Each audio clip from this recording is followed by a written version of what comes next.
my water just broke. I felt like things really intensified. She was right there and she was coming. It was an amazing feeling. I'm gonna cry just thinking about it. I could feel her head. We heard her cry. We were squeezing hands and she was screaming. I'm Bryn Hunt Palmer, and you're listening to The Birth Hour. This podcast is designed as a safe place to come together and share childbirth stories. Stick around and join us to hear informative and empowering birth journeys from all over the world. Today's episode is sponsored by Cord Blood Registry. These days, feeling secure about your family's future health is pretty important. I'm very excited to introduce our new partnership with Cord Blood Registry, also known as CBR. CBR has helped millions of parents bank their children's newborn stem cells. Newborn stem cells have amazing potential for treatments in the future, and cord blood stem cells have already been used for 30 years in stem cell transplants. It's kind of like investing in your baby's future health. For a limited time, CBR is offering the Birth Hour listeners some pretty big discounts. Go to cordblood.com and use the code HOUR, HOUR, to get 60% off the newborn stem cell bundle, which includes both cord blood and tissue banking. Visit their website to learn more about how newborn stem cell preservation could protect your whole family and why CBR is the #1 most recommended cord blood bank by families and OBGYNs. Visit cordblood.com and use code HOUR for amazing savings just for our listeners. That's cordblood.com with the code HOUR, HOUR. At the end of this episode, I'll be talking to Jessica about her experience using Cord Blood Registry. Today's podcast guest is Logan. She's going to be sharing her 5th birth. It's a home birth. It was a surprise baby boy after 4 girls, which is always fun stories to hear those reactions. She actually shared her first birth stories on episode 441, which you can find in the archives. You can get access to those archives by becoming a Patreon member at patreon.com/birthhour. If you're new to the Birth Hour, Patreon is our listener supporter platform where you donate a certain amount each month and you get perks in return, starting with $1 a month where you get access to those archived episodes. If you want to pledge $5 a month, you get access to our private Facebook group as well as bonus content. And then we have a bonus podcast at the $10 a month level where my husband Richard hosts a partner podcast interviewing partners on their perspective of pregnancy, birth, and postpartum. So check out all of that at patreon.com/birthhour, and we would love to have you join us. Hi, Logan. Welcome back to the Birth Hour. Thanks for being here today. Hey, Bryn. I'm excited to be here. Thanks for having me. So you were on previously episode 440, sharing 4 birth stories, 2 hospital births and 2 home births.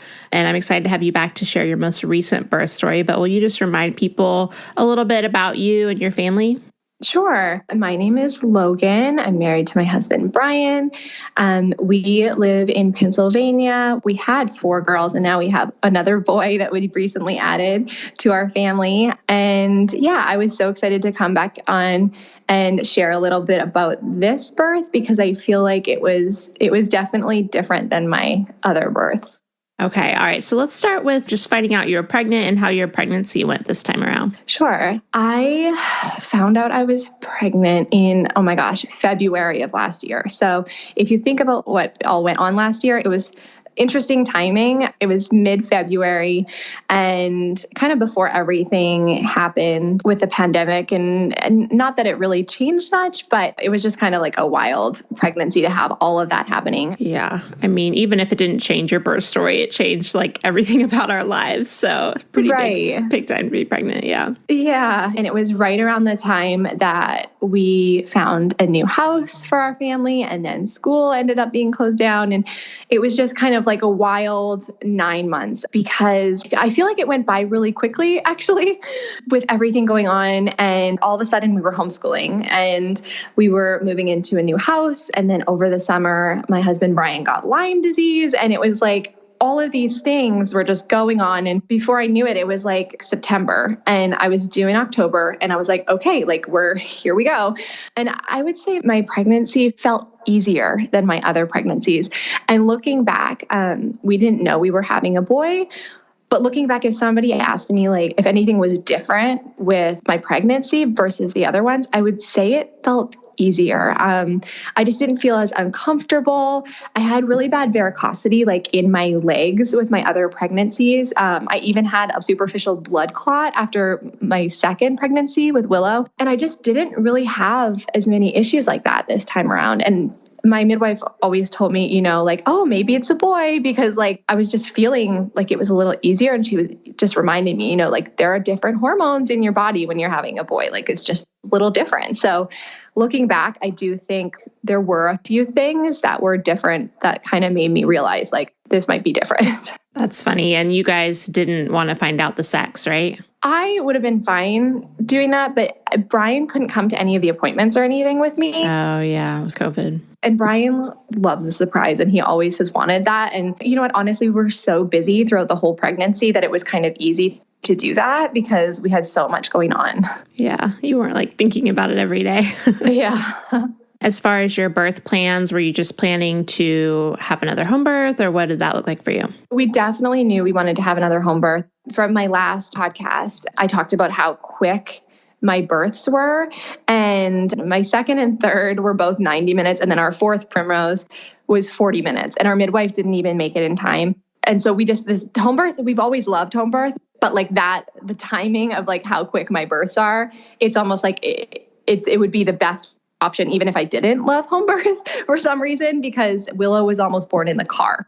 So just from my history of quick birth, that was definitely something that was happening. And we've always had such great experiences having home births and loved it so much. And we love having our other kids there. So yeah, it was something that we didn't really discuss. We just knew that that was going to be the way we planned to birth. So how did labor start for you? So just a little backstory in case anyone hasn't listened to my other podcast with you. All 4 of our births, I've never gone into labor on my own. I've never just been, like my water's never broken, or I've never just started contractions and then labor just spontaneously happened. And I would always, when I would hear of people like their water breaking to start their labor, I couldn't even wrap my head around it. I was like, how does that even happen? You're just standing there and your water just breaks? Like what makes it break? And my first birth, they had broken my water in the hospital when I was a few days past due. And that started my labor on its own. And then with Willow, Aspen, and Primrose, our next 3, I took castor oil to induce labor, and that always worked really well for me. But it was always like after my due date. Part of me wished I had that in me to just wait it out, but I just was so uncomfortable at that point. And my midwife was like, you're totally fine if you want to do this and see if it gets labor going. And it always did. And it worked really well. And I think that that's part of the reason my labors were so quick too. So going into this, our 5th, I assumed it would kind of be the same, right? I would go up to my due date and then I would order my castor oil and I would figure out like when would be a good time to take it and kind of just do it that way. It always worked really well. And in hindsight, I think I liked being able, there's that control over it too, right? Like, okay, like I'm going to wake up today and like, okay, I'm going to make sure our kids are home and I'm going to take a shower and then I'm going to, I'm going to kind of like plan a little bit. And there is like some comfort in that. But so I had my blessing way scheduled for 3 days before my due date. Most people would be like, oh, that's kind of risky having your blessing way like 3 days before your due date, but there's no way I'm going to go into labor before. Like I could have it on the day of and it would be fine. So I actually had one of my friends, Rachel, who flew in and she was here for like 36 hours. She wanted to come in. Her mom is a midwife. She's always been very involved with my pregnancies and just talked to her about baby stuff and labor and all of the things. She's just very wise. And I always referred to her as like my virtual doula. And so she flew in for 36 hours the day of our baby blessing. So that was a Wednesday. And I remember like the whole day just feeling kind of off. I've always had like lots of contractions leading up to anywhere from like 20 weeks on. I have Braxton Hicks contractions and I'm always so excited in my whole pregnancies to like meet my babies, but also very realistic that like those contractions have never meant anything for me, even like up until my due date.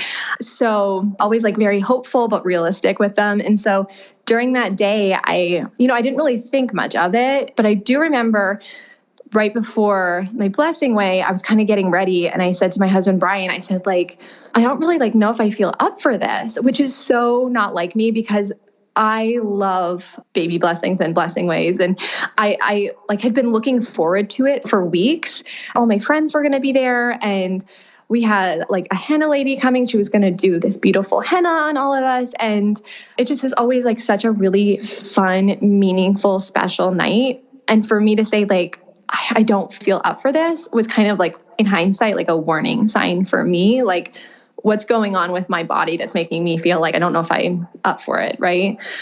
So I didn't think much of it. I went to my blessing that night, and it was so fun. It was so special.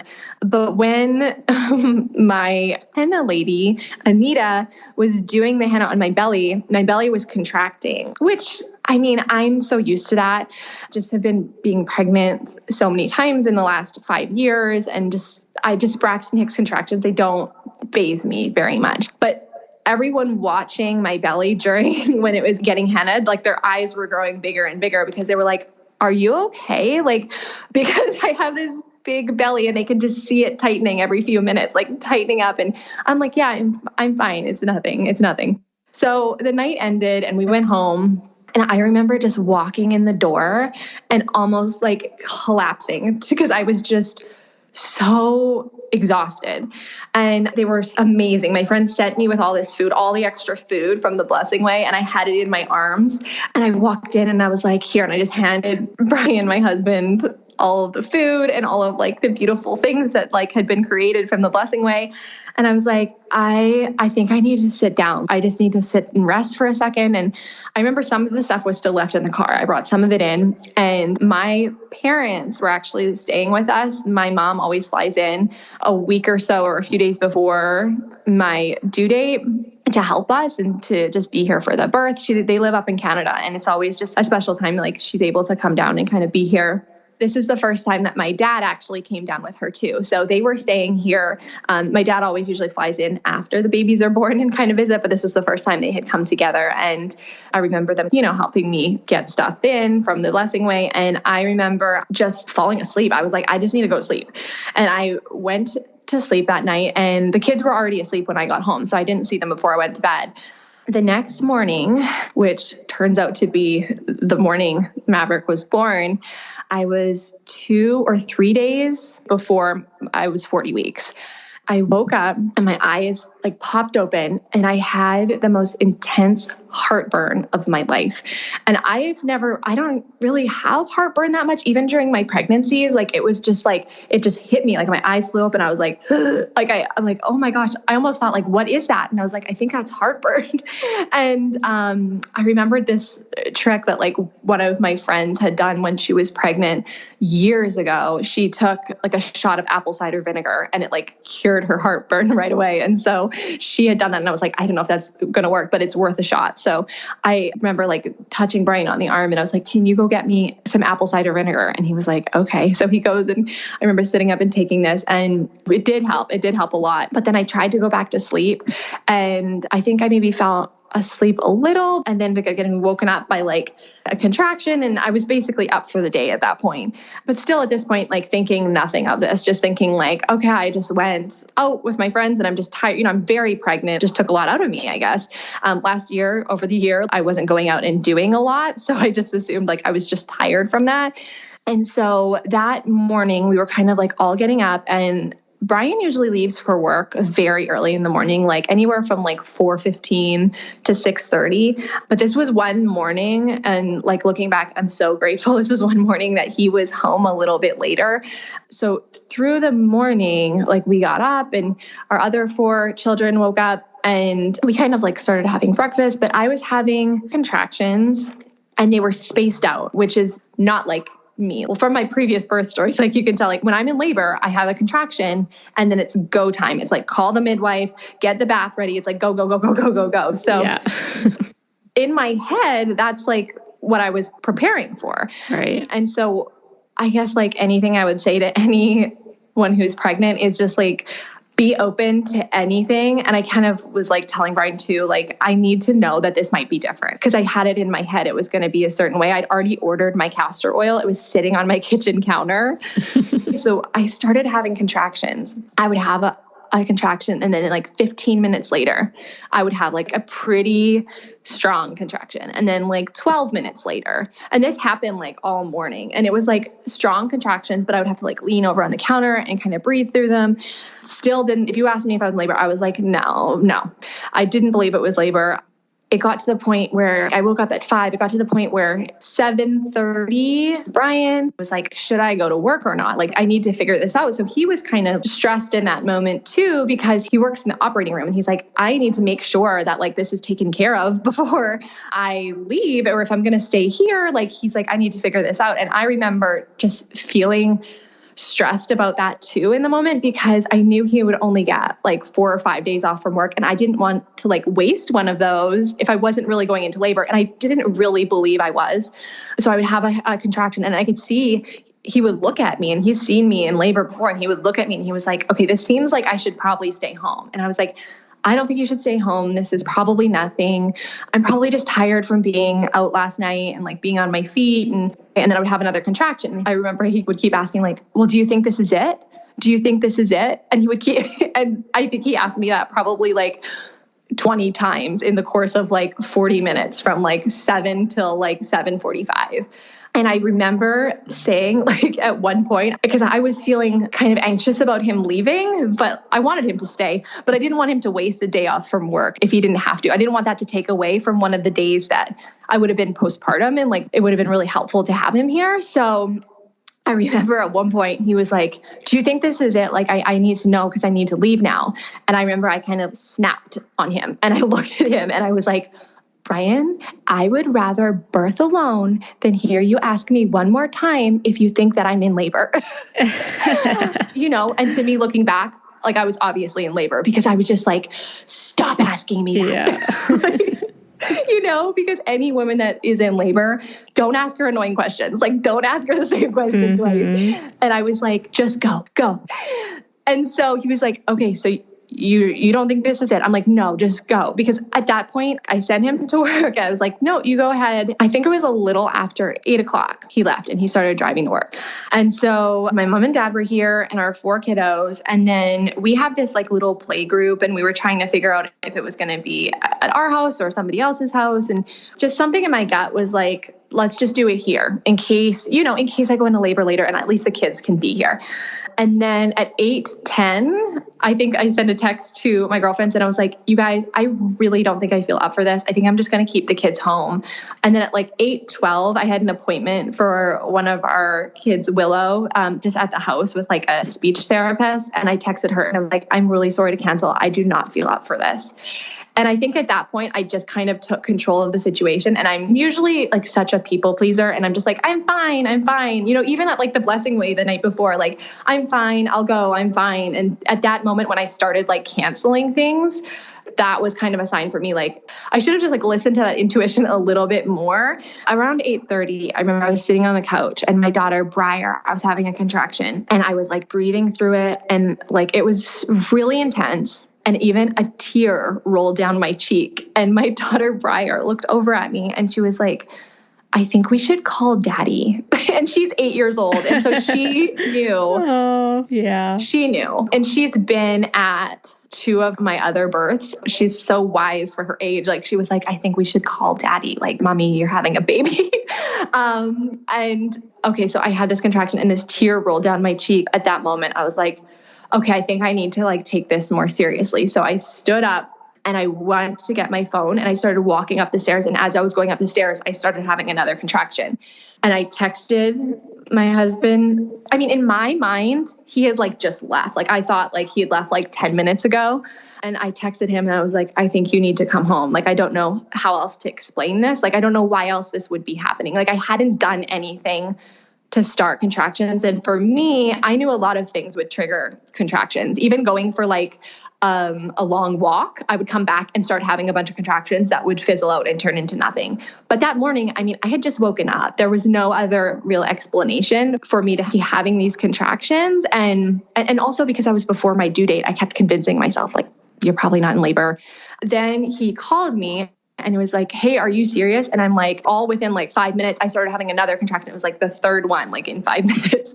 I was like, yeah, you need to come, you need to turn around. And he's like, okay, well, I'm like 45 minutes away.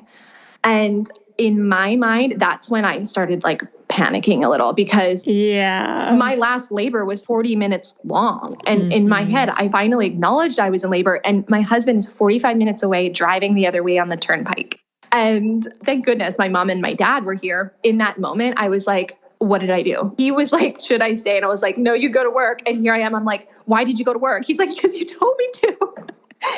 And so it's just funny to think back, okay, lady, this is your 5th baby and you still don't even know when you're in labor. And I didn't. Even my mom, she's been with me for all of my births. And even my mom, when I was having these contractions, like I would have a really hard contraction. She'd wait for it to be over. And she was like, okay, so what do you want me to make the kids for lunch? Like she was just not even taking it seriously because she's seen me have false labor so many times. And so after Brian got off the phone, I called my midwife and she didn't answer. And I texted her and I said, okay, I think you need to come now. And I texted our photographer and videographer and I said, okay, you need to come now. And they all know how fast my labors have been, that like when I say it's time to come, like it's really time to come because I usually wait until the last second to even say that. So my midwife texted, she's like, I'm on my way. Videographer, photographer, they were like, I'm on my way. And then I yelled down to my mom. I said, Mom, I need you to come upstairs. She was like downstairs, just cleaning, making lunches. She came up and I was like, okay, Kathy's on her way. And she looked at me. She's like, for what? And I'm like, the birth. And she was like, oh, like we're doing this. And I was like, yeah, we're doing this. And then right in that moment, I like grabbed onto her arm and I was bending over the counter and I'd already started the bath. Like I knew like, okay, just start the bath, even if people don't make it home. And in my head, I had accepted it at that time. Like there is a good chance Brian's not going to make it home because I was starting to have contractions on top of each other and he was driving the other direction. He had to even find a place to turn around on the turnpike. And I remember thinking, oh my gosh, I'm going to have this baby with my mom in the bathroom. And like, I really wanted Brian to make it. And also our videographer and photographer didn't make it to the last birth. It came in like 10 minutes after. So I really wanted everyone to be able to make it because I've never had photos and video from the actual birth. I mean, I had my video, but it was like a home video from the last one from Primrose. So I was just like trying to like breathe through the contractions and just like calm myself down. But it was such like a mental thing for me too, because looking back, I just wish I had prepared myself more mentally for like, just expect anything. Like you could go into labor at any point because I had it in my head. I was going to take castor oil that afternoon. And I was like, oh, this is not in the plan. Like, this is not part of the plan. And so I just had to like wrap my head around that and like get focused and get centered with that. And then my photographer and my midwife got here first. Brian got home right after. The second Brian walked into the bathroom, I got right into the tub. And then our midwives ended up getting there. And then the girls came running it. And it really like all worked out. It seemed really hectic for like 30 minutes when Brian was driving home. It felt really hectic because I felt nervous he wasn't going to make it and my midwife wasn't going to make it. And I mean, rightly so. My midwife didn't make it the time before. And Brian and I did kind of joke that, you know, if he was at work in the middle of something and I went into labor, there's a good chance he wouldn't make it. So that too, in my mind was like, okay, so it's not so bad that I kind of like planned this out. And taking castor oil kind of like helped me control the situation and helped me make sure that Brian was home for it. But everything worked out. Everybody got here. And I remember I was so excited leading up to my birth. We had a bathroom renovation and we got a new tub. And when I picked out the bathtub, in my mind, I kept thinking like, okay, what bath do I want to birth in? And Brian was like, okay, don't make this decision just based on that because you're going to, it was, okay, well, what would make a good birthing tub? And he's like, okay, but what also would make like a good bathtub? Like, we're not just renovating the bathroom for your birth. So I ended up getting like the biggest kind of bathtub that we could fit in this space, but it was a lot smaller than my previous birthing tubs for Primrose and Aspen were born at our last house. Because we had this kind of like triangle tub that was in the corner and it was just big, so much room. So I remember the second I got into the tub, I remember thinking like, oh my gosh, I felt claustrophobic. I was like, this feels small. And I had taken baths in there before. I mean, not very many because the renovation had just finished a couple weeks before. But I remember like getting into the tub and thinking like, okay, I need to be able to like get into good position. So I would try and get in positions during my bath. And I remember saying to Brian a couple of times, I was like, that bath might be a little small. I'm like a little worried that bath is too small. He was like, well, what do you want to do? Do you want to order like a big birthing tub? And I was like, no. My births have always been so quick. Like, I don't even know if we would be able to fill it up. This is just so much easier. And guys, in hindsight, that tub was too small. I had a hard time like opening my hips and my legs. And it was a beautiful tub.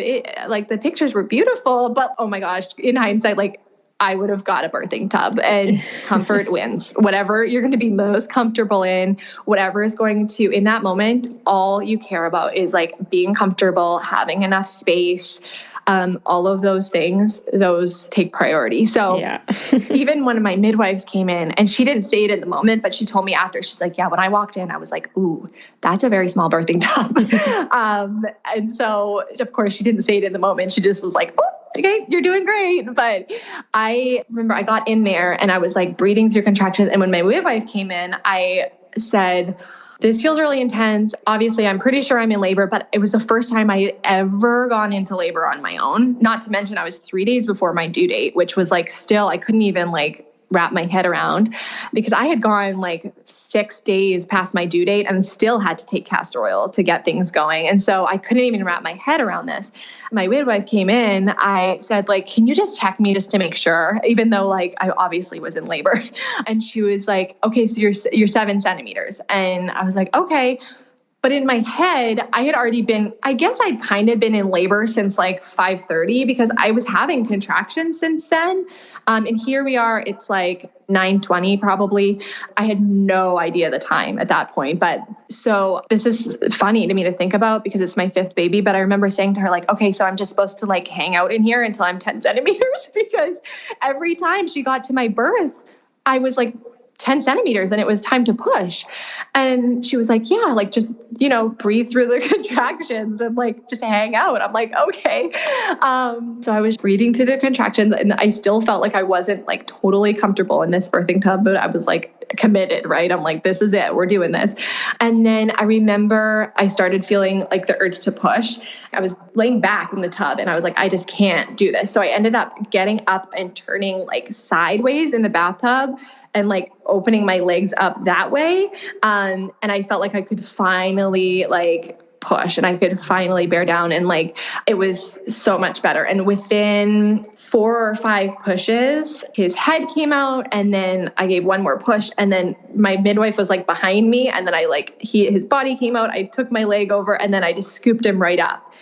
And in that moment, like I feel like every time I have a baby, no matter how much I plan, I still in that moment, I'm like, what just happened? I still couldn't believe that I had gone into my henna was still drying on my belly from the night before. I had just seen all my girlfriends. Oh my God. My henna was hardly even like dry and like, it was like crackling off. And I remember I was like, oh my gosh, what just happened? And like his birth time, we looked back at text messages and I think Brian turned around on the turnpike at like 8:50 and his birth time is 9:36. So wow, he booked it home. Oh my gosh, he did. And it's just like, if he had gone 30 minutes earlier, he would have been 30 minutes further. Like he wouldn't have made it. And everything worked out. Everything totally worked out. But in that moment, I was like, that hour leading up to him being born, this is actually the part that is very much in sync with my other births. It just felt very hectic. And in that moment when I just scooped him onto my chest, like I felt that same feeling that I had with my other babies, that like, okay, I can breathe now. Mm-hmm. And I looked at him and he cried right away. Like sometimes it takes a little bit for our babies to cry and I'm just like rubbing them and just waiting. I remember he was hardly even in my arms and he let out this big cry. And if you've seen my birth video, you can just see the relief on my face. I was like, oh, there you are. Like, and during my labor, I don't know why. I don't know if it was because he was our biggest baby, if it was because he was a boy. I don't even know if that makes sense. You know, my midwife reminded me like, you know, you have more testosterone going on in your body right now. I don't know what it was, but my labor and my birth did feel more intense than my other ones. Also having this like smaller birthing tub compared to my other ones. And so when he came out and he was on my chest, you can hear me in my video. And I think I was like on another planet. I didn't even remember anyone was taping me or anything. I said, oh, you're out. Thank God. And that was like the first thing I said. I said, there you are. You're out. Thank God. And I held him on my chest.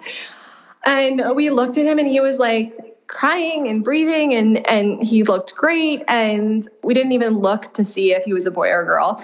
We just sat there and like my dad had been in another room with our youngest Primrose and my mom went and grabbed them and pulled them in and we were sitting there and one of our daughters, Willow, was like, is it a boy or a girl? And I think my midwife had just been saying she's like, oh, she looks good. Like she just said something about her color, his color right away. And just used the word she. And so like, I didn't even remember her saying that, but Brian said he heard her say like, she looks good, her color looks good. And so he didn't even really ask. He was like, oh, it's a girl. And we like, you know, he was assuming it was a girl. So it was like, you know, kind of like anticlimactic in that moment. But he was like, okay, she looks good. I was still on another planet mentally. So I didn't even clue into her saying that. And then one of our daughters, Willow, was like, is it a boy or a girl? And I was like, oh, let's see.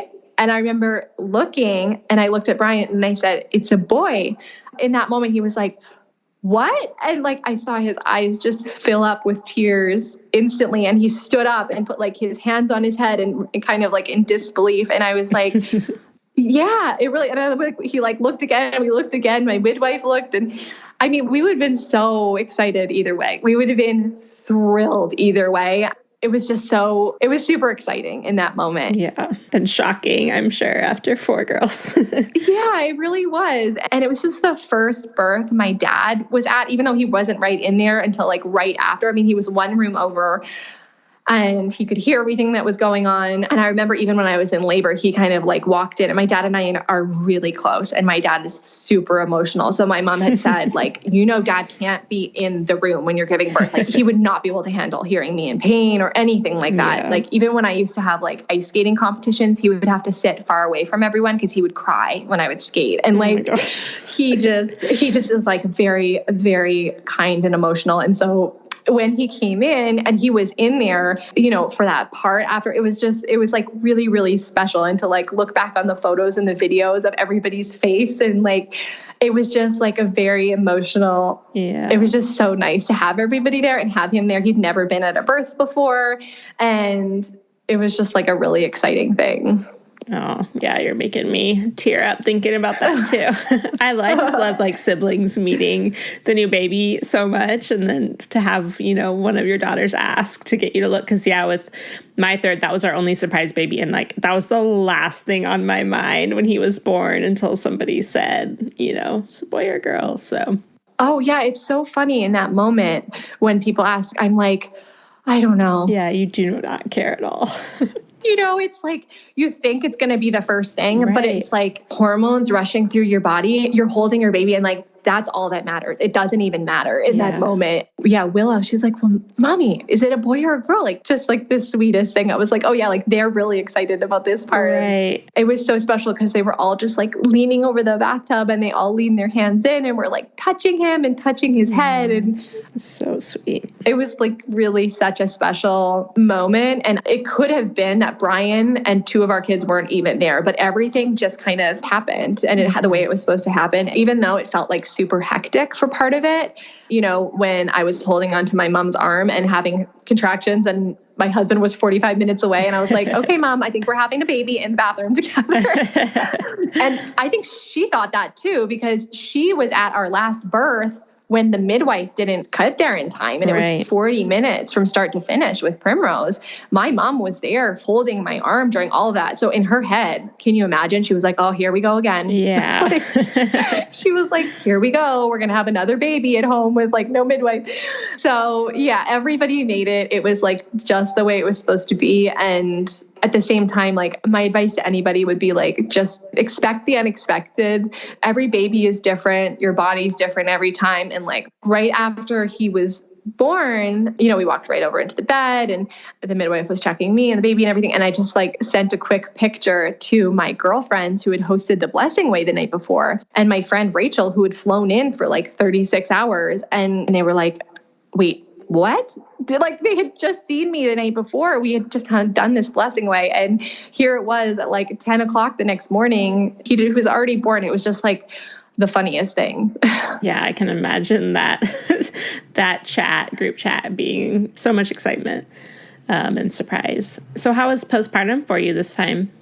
I think like same as my pregnancy. It felt, well, first of all, the like cramping. Oh yeah. I've heard a lot of people say it's stronger and harder with every baby. And guys, it really is. Like really prepare yourself for that. It just is what it is. It's very intense. The cramping, like to get your uterus down to the size it needs to be, it is intense. So even nursing, I don't want to say it was the hardest with him. He latched right away. And I never really thought, I've never really had troubles with our other girls. And I'm so thankful for that. You know, we've never really run into troubles breastfeeding. But I remember it was so painful when I started nursing him. And I was like, oh, I just forgot that this is what it was like with a new baby, right? Because I had nursed Primrose up until she was like a toddler. And so it's just a very different thing when you have a little baby with their tiny little mouth trying to latch for the first time. And anyway, so for like the first week or two, it was very painful nursing. And I remember like when he would latch on, like my toes would curl. And I was like, oh, like people couldn't really talk to me very much when I was nursing because I was almost holding my breath. And then I remember looking, I was like, maybe he has like a tongue tie. And I didn't really even know much about tongue ties because I never really had any reason to look for something like that. And I remember looking and like, I was Googling, what does a tongue tie look like? And he didn't have a tongue tie. So I was like, okay, well, he seems fine. And then we kind of powered through that. And about like week 3, it became more comfortable. It wasn't really hurting to nurse anymore. And I was like, okay, everything's fine. And I never really thought anything of it again. He was probably 4 months old. And I watched somebody's Instagram stories about their baby with a lip tie. It was like a light bulb for me. And I was like, I bet he has a lip tie. And I went and looked, and sure enough, he has like a very thick lip tie. And I sent a picture to my midwife and I was like, is this a lip tie? And she's like, oh yeah, that's a lip tie. So now I know that that's why. But I mean, it's fine at this point. It's totally, we're nursing great. It's not hurting at all anymore. We kind of like powered through that, but that explains that part of postpartum, why that was like harder than usual. Yeah, that is, especially if you've had 4 times where you haven't had to worry about that. I'm sure that took a little while to figure it out. Yeah. All right. Well, any new resources this time or ones from previous that you want to mention? Okay. So my biggest tip for anybody, if you're doing a home birth or a hospital birth, whatever kind of birth you're having, is to watch as many peaceful births as possible, because I think we're very much conditioned. Like we want to see all kinds of births. And that's why I think your podcasts are so amazing, Bryn, because it really prepares people for everything. And just in my mind, before we had our first, I remember feeling excited, but also feeling like nervous and scared because I had just seen births from like TLC's A Baby Story or like from movies, right? And it seems like very chaotic and it didn't sit well. I always felt super excited to meet our babies, like so excited.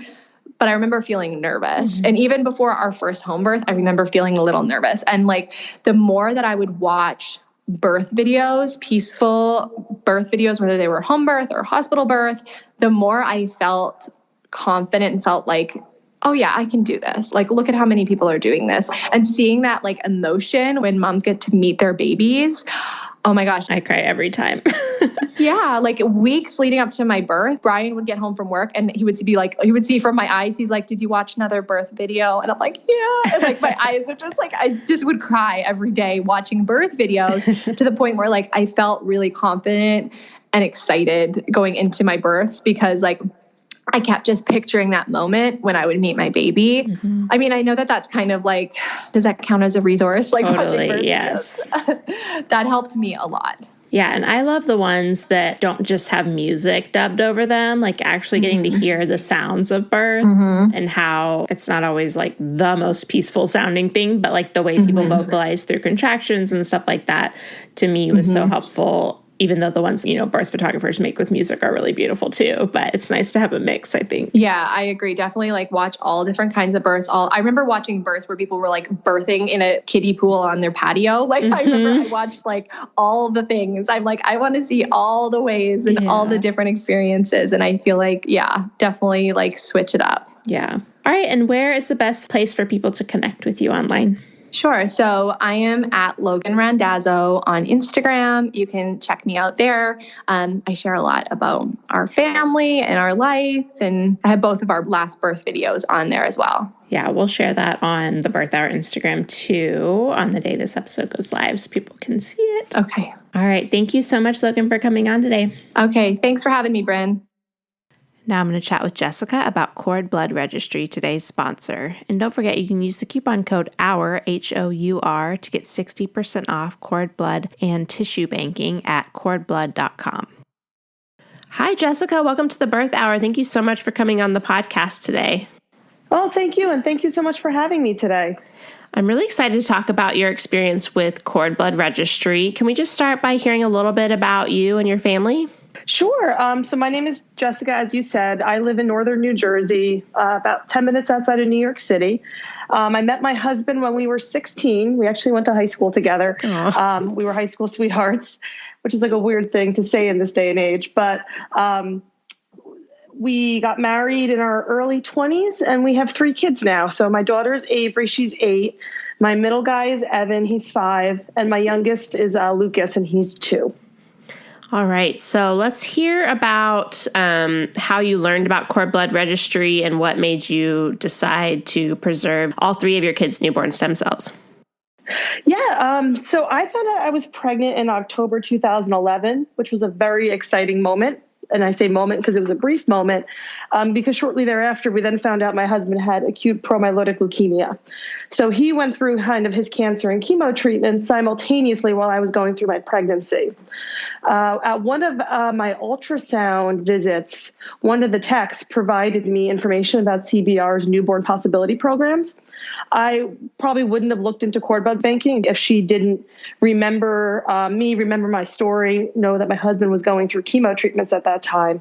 So she provided me the brochure, and it explained how the Newborn Possibilities Program would afford like 5 years of cord blood banking for free for families who could possibly use those stem cells for certain diseases, and cancer being one of them. At the time, while I was going through the pregnancy and he was going through his chemo treatments, we were soliciting people for blood and platelet donations because he had a lot of transfusions during that month. And immediate family wasn't able to donate blood in case they had to do some sort of bone marrow transplant later. So when the ultrasound tech provided me the brochure, it was almost an aha moment for me to think, if he ever needed to go down another road or a further path of treatment, this could be another option I might want to consider. So that's a bit about how I learned about the program and why we decided to bank with CBR. Yeah. And how did you, because that's like a lot, obviously you're like going through a lot, it's a lot to process. So how did you learn like how that worked and how the cord blood could work the same way as like a bone marrow transplant? Was that explained to you by that nurse, or how did you just do your research about it? No, so then after the nurse gave me the brochure and I did a little bit of my own independent research, I then went to my husband's oncologist, who we were seeing on a regular basis. And we asked him about whether or not a stem cell transplant or any of that would be an option if the current treatment plan my husband was on didn't work. And they explained that that's always a good option to consider. I mean, they'll never tell you what to do. They'll give you the advice, and obviously there was a cost associated and we had to make our own decision. Mm-hmm. But between my own research And then discussing it with his oncologist, we decided to reach out to CBR for the Newborn Possibilities program. So I called the number, and they were very, very helpful. I believe I was assigned a liaison or representative who I worked directly with. They sent me the box I needed to bring to the hospital with me. All the instructions we needed in order to how to go through the banking process. And at that time, you can imagine there's my pregnancy doctors and treatment plan, my husband's cancer and his treatment plans. So the CBR process, the only thing I do remember is that it was very seamless. I joke I don't have a big memory about it because it wasn't that difficult of an experience that led to a memory. It was just very smooth. Right. And you said you did it with all three of your kiddos, right? Yes, thankfully they all three met the program criteria. I thought that by the time I had my third son, there'd be no way we'd still be within the time window to qualify for the program, but we still did. So all three of them are currently banked with CBR. So do you have a little bit more memory of the actual physical process of it with your more recent kid that you can explain to listeners? Yeah, absolutely. So we got the box shipped to our house with all the instructions in there. And the only thing I ever had to remember to do was bring that box with me. Mm-hmm. And I joked with my husband, that is the one job you had with all three kids. You cannot forget my hospital bag, because that cord blood banking box was the first thing in my hospital bag. I was like, this is really for you and not even for me so much. So I'm packing something that is your benefit. You need to not forget this. So we would bring the box with us, make sure we had it out before the labor started, so the doctor would remember we had to go through the cord blood banking process. And then they really took it from there. They got all the cells and I think we even did tissue banking as well, sealed up the box, and then all we had to do was call the number on the box to have it picked up and shipped to the storage facility. So it really was a very streamlined, simple process, as long as we remembered that box. Right. And then after you'd sent it in, is there anything else you have to do? Any communication with them? I know that you mentioned it's kind of like an insurance policy for you guys, but is there anything you have to do as far as maintenance, I guess, with banking? They will send you the confirmation that they received the box. They confirmed how many cells were received, how many like the tissue, all the data. I actually have certificate of deposits on my website. For me, there's really not much I have to do year over year. My daughter, who's 8, I'm now out of that 5-year free banking window through that Newborn Possibilities program. So every year, roughly, I get the bill saying, don't forget, you need to pay to continue with the banking, which I do. But the other thing I continue to do is as people tell me they're pregnant, I always remind them about cord blood banking. And CBR has a great program on referrals. So for everybody you refer, you get an additional year. So for a few of my children, I've been able to extend my program because I've had a few referrals come through. That's great. And did you look into any other cord blood banking companies, or what made you decide to go with CBR? I went with CBR because of the Newborn Possibilities program. I didn't look into other companies at that point in time to compare. It seemed like a really great program, and knowing how much we kind of had going on in our personal lives with my husband's treatment and with my pregnancy, it just seemed like it was the right decision for us, and it was the right company that was going to support our needs. So I actually didn't go out and compare. I just went right with my gut with CBR. Got it. And what would you say to people who are considering cord blood banking, cord tissue banking, as far as making that decision? I would say do your research and see if it's right for you. It makes sense. I know there's research right now for cord blood stem cells that are being looked into for autism, for example, and a lot of different other areas. I'll never tell anybody what to do, but I'll always tell them to make the most educated decision for themselves and to make sure that they're doing their research. Awesome. Yep. That's what we're all about here on the Birth Hour, is just being informed and educated and making the right decision for you. So I'm glad that this has been a great program for you. And thank you so much for sharing your story with us. Thanks for having me today. Thank you so much again to Logan for sharing her birth story with us, and to Cord Blood Registry for sponsoring this episode. If you want more information from today's episode, head over to thebirthhour.com and search for Logan's name in the search bar. I'll also link to the Cord Blood Registry website, as well as have the coupon code there. So if you need that, just go look for that show notes page, or head over to cordblood.com and use the coupon code HOUR, HOUR. Thanks so much for listening. If you enjoyed today's show, head to thebirthhour.com and click Become a Member to pledge your support. And as a thank you, you'll get an invitation to join our private Facebook group and access to exclusive episodes. Your vote of confidence and support means the world to me.